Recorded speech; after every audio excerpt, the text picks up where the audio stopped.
दोस्तों आज की इस वीडियो का हमारा टॉपिक रहेगा एंड्रयू मार्वल की एक metaphysical poem to his coy mistress, जिसे लिखा था एंड्रयू मार्वल ने। एंड्रयू मार्वल एक मेटाफिजिकल पोएट थे, हम सब जानते हैं। दोस्तों माना जाता है इस पोयम को 1650 के दशक में लिखा गया और 1681 में इसको पब्लिश करवाया गया। बहुत ही खूबसूरत पोयम है, बहुत ही विटी वे में इसको लिखा है एंड्रयू मार्वल ने अपनी मिस्ट्रेस के लिए, अपनी प्रेमिका के लिए, शर्मीली प्रेमिका के लिए। अब एंड्रयू मार्वल ने अपनी मिस्ट्रेस को शर्मीली यानी कि कॉय, कॉय का मतलब होता है शर्मीला होना, क्यों बोला है ये तो हमें पोयम पढ़ने के बाद ही पता चलेगा।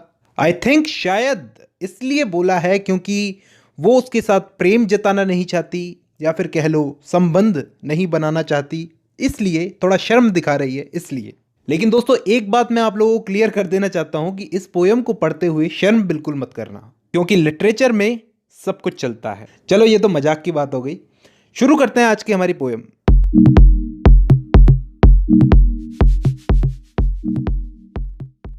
तो ये हमारी पोयम की शुरुआती 4 लाइनें हैं, इन्हें गौर से सुनना। मैं इनको पढ़ता हूं।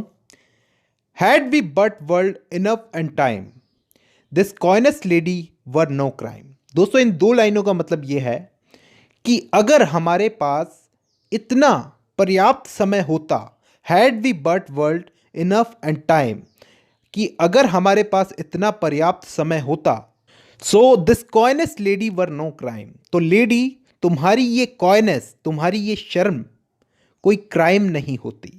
अगर हमारे पास इतना समय होता, so we would sit down, हम एक जगह बैठते, and think which way to walk and pass our long love's day, तो हम एक जगह बैठकर ये सोचते कि हमें हमारा ये प्यारा लंबा दिन कहाँ गुजारना चाहिए। अगर हमारे पास पर्याप्त समय होता तो लेडी तुम्हारी ये कॉइनेस कोई क्राइम नहीं होती, हम एक जगह बैठते और सोचते कि हमारा ये प्यारा दिन हमें कैसे काटना चाहिए, अगर हमारे पास इतना समय होता तो। आगे बोलते हैं, thou by the Indian Ganges side shouldst rubies find. इस लाइन का मतलब है, यहां से यहां तक लाइन का मतलब है कि तुम इंडियन रिवर गंगा के किनारे बैठ करके रूबीज ढूंढती। I by the tide of Humber would complain, और मैं हम्बर रिवर के किनारे बैठकर, हम्बर नदी के किनारे बैठ करके टाइड्स को देखता और कंप्लेन करता अपनी लव में अनसक्सेसफुलनेस की, अगर हमारे पास इतना टाइम होता तो। आगे बाइबल की लैंग्वेज यूज करेंगे Andrew Marvel. I would love you 10 years before the flood, कि मैं तुम्हें, फ्लड, फ्लड मतलब होता है बाढ़। आपने नोआ की स्टोरी सुनी होगी, बाइबल में एक स्टोरी है नोआ की, NOAH, नोआ। मैं उस स्टोरी पे नहीं जाऊंगा, उससे रिलेटेड है ये फ्लड जो वर्ड है। तो मैं तुम्हें फ्लड यानी कि बाढ़ के 10 साल पहले तक प्रेम करता, बाढ़ आने के 10 साल पहले तक प्रेम करता। And you should if you please refuse till the conversion of Jews, और तुम चाहती तो तुम मुझे मना कर सकती थी ज्यूज के कन्वर्जन तक, मुझे मतलब मेरे प्रेम को अस्वीकार कर सकती थी ज्यूज के कन्वर्जन तक। देखिए दोस्तों, पहले ही मैं आप लोगों को बता देता हूं कि ये जो 2 लाइनें थी ये बाइबल से रिलेटेड है, यानी कि एंड्रयू मार्वल ने बाइबल से कुछ अंश बाइबल से उठाया है इन लाइनों को लिखने में। तो अगर हमारे पास इतना समय होता तो मैं तुम्हें फ्लड आने के 10 ईयर्स बिफोर यानी कि 10 साल पहले तक प्रेम करता, और तुम भी ज्यूज के कन्वर्जन तक मुझे रिफ्यूज कर सकती थी, अगर हमारे पास समय होता तो। माई वेजिटेबल लव शुड ग्रो, मेरा प्योर लव बढ़ता। ये वेजिटेबल लव का मतलब है प्योर लव, तो मेरा प्योर लव ग्रो होता, बढ़ता। Faster than empire and more slow, किसी एम्पायर मतलब बड़े एम्पायर से भी ज़्यादा, एम्पायर्स मतलब राजपाट से भी ज़्यादा बढ़ता मेरा वेजिटेबल लव, धीरे धीरे ग्रो होता। And 100 years should go to praise thine eyes, और 100 साल तो मैं तुम्हारी आंखों की तारीफ में लगाता। And on the forehead gauge, और तुम्हारे माथे को देखता रहता। फॉरहेड का मतलब होता है माथा, प्रेज का मतलब होता है तारीफ करना। 200 years to adore each breast, और 200 साल मैं तुम्हारे ईच ब्रेस्ट, हर ब्रेस्ट की मतलब तुम्हारे दोनों ब्रेस्ट की तारीफ में मैं 200 साल लगाता, but 30,000 year to the rest, और बाकी के बचे हुए 30,000 साल, 30,000 years, an age at last to every part, मैं तुम्हारे शरीर के हर एक हिस्से की तारीफ में लगाता। And the last age should show your heart, और लास्ट में ये सब करने के बाद, तुम्हारे हर एक शरीर के हिस्से की तारीफ करने के बाद में लास्ट में मैं तुम्हें अपना हृदय, अपना हार्ट शो करता। For lady you deserve the state, nor would I love at lower rate, कि लेडी तुम ये सब डिजर्व करती हो, ये तारीफें ये सब तुम डिजर्व करती हो, इससे कम रेट तुम डिजर्व नहीं करती। लेकिन लेकिन लेकिन but at my back I always here times wing chariot hurrying near, लेकिन मैं अपने पीछे हमेशा एक आवाज़ सुनता हूँ। इस लाइन का मतलब है but at my back I always here का मतलब है लेकिन मैं अपने पीछे हमेशा एक आवाज़ सुनता हूँ। Times wing chariot hurrying near, मतलब टाइम का पंख लगा हुआ रथ हमारे पीछे आ रहा है। ये विंग का मतलब है पंख लगा हुआ, चैरियट का मतलब है रथ, तो टाइम का पंख लगा हुआ रथ हमारा पीछा कर रहा है।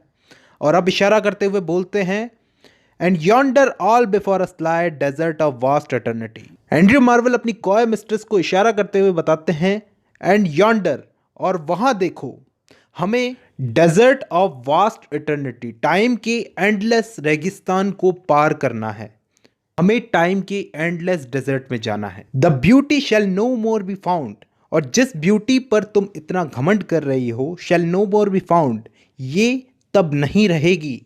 Nor in the marble vault shall sound my echoing song, और तुम्हारी मार्बल की कब्र के अंदर तुम्हें मेरे गीतों की आवाज सुनाई नहीं देगी, मेरा एकोइंग सॉन्ग तुम्हें सुनाई नहीं देगा। दोस्तों यहाँ पे वॉल्ट का मतलब होता है गुंबद, गुंबद समझते हो ना, और एकोइंग का मतलब होता है गूंज।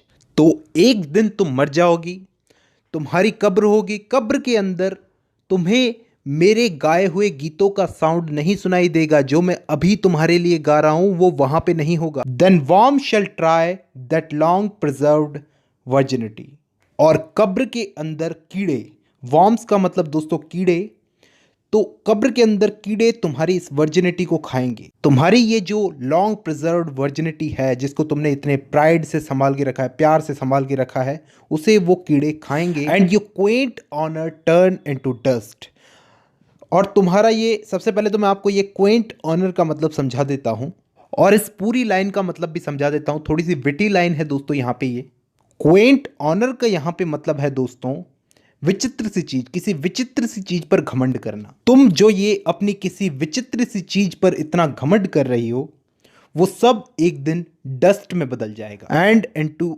एशेज ऑल माई लस्ट, और मेरी जो सारी लस्ट और डिजायर है, ये सब कुछ राख में बदल जाएगी। ये एशेज का मतलब होता है राख। तुम्हारा ऑनर तो डस्ट में बदल जाएगा, धूल में बदल जाएगा, और मेरी जो लस्ट और डिजायर है ये राख में बदल जाएगी। और ये जो दो लाइनें हैं आगे की, the grave's a fine and private place, grave का मतलब होता है कब्र, तो कब्र मैं मानता हूं एक बहुत ही फाइन, एक बहुत ही प्राइवेट प्लेस है, but none I think do there embrace, लेकिन मैं ये नहीं समझता, मैं ये नहीं सोचता कि वहां पे कोई अपनी लव मेकिंग कर सकता है, मतलब वहां अपनी लस्ट और डिजायर्स को पूरा कर सकता है लव मेकिंग करके। ग्रेव एक बहुत ही शांत प्लेस है, बहुत ही प्राइवेट प्लेस है, लेकिन वहां कोई अपनी लव मेकिंग नहीं कर सकता। Now therefore while the youthful hue sits on the skin like morning glow. दोस्तों यहाँ पे ये दो लाइनों का मतलब ये है कि अभी तो तुम्हारे यूथफुल डेज हैं, तुम्हारी स्किन जो है वो ग्लो कर रही है, तो यूथफुल डेज हैं, तुम्हारी स्किन भी एकदम ताजा है, तो हमें लव मेकिंग कर लेनी चाहिए। अब यहाँ पे एंड्रयू मार्वल खुद को और खुद की मिस्ट्रेस को एमरस बर्ड्स, कामुक पक्षियों से कंपेयर करता है, और अपनी मिस्ट्रेस से कहता है कि हमें हमारी सारी स्ट्रेंथ को इकट्ठा करके एक बॉल में कन्वर्ट कर देना चाहिए, मतलब हम दोनों को एक हो जाना चाहिए एक बॉल की तरह, अपनी सारी स्ट्रेंथ को इकट्ठा करके एक बॉल में खुद को कन्वर्ट कर लेना चाहिए और उस बॉल को लाइफ के आयरन गेट्स पर दे मारना चाहिए। Thus, though we cannot make our sun stand still, yet will make him run. तो यहाँ पे इन दो लाइनों का मतलब ये है कि हम टाइम को नहीं रोक सकते, हम खुद का सूर्य नहीं बना सकते, खुद का सूरज नहीं बना सकते। टाइम तो चलता ही रहेगा, सूर्य तो वहीं रहेगा, टाइम तो चलता ही रहेगा, लेकिन अगर हम दोनों एक हो जाएं तो कुछ हो सकता है।